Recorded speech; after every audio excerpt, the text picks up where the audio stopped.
folklore, qu'est-ce que c'est? C'est un mot anglais né au milieu du 19e siècle qui signifie l'ensemble des savoirs du peuple.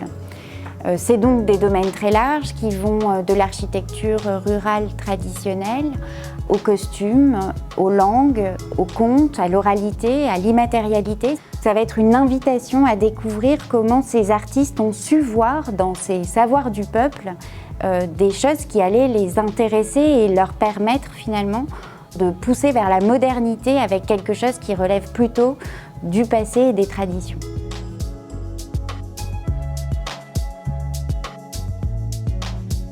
Nous sommes maintenant avec Mélanie vraiment au cœur de l'exposition, entre la deuxième partie qui s'intitule Ambiguïté et paradoxe et l'entrée vers la troisième qui s'intitule Vivier de forme. Et Mélanie, vous avez retenu du coup cette œuvre-ci. Pour quelles raisons? Moi, ce que j'ai beaucoup aimé dans cette œuvre, c'est le fait que l'artiste ait utilisé la technologie au service des traditions. Donc, il a vraiment mixé plusieurs traditions, des motifs traditionnels, qu'il a figé grâce à des algorithmes donc technologiques.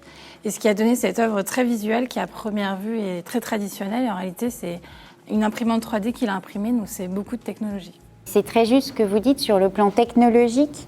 Finalement, il y a quelque chose qui est complètement au cœur de ce sujet de l'exposition, qui est la manière dont les artistes contemporains s'approprient en fait du folklore qui est du côté de la tradition, mais pour faire quelque chose de nouveau.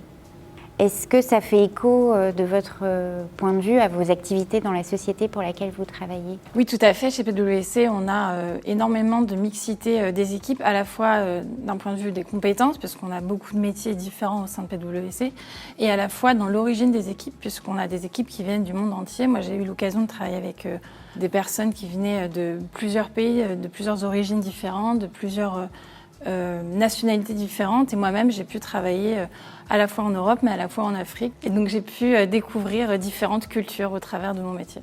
Merci beaucoup Marie-Charlotte, c'était très intéressant cette visite et j'ai hâte de revenir. Quelles sont les prochaines expositions?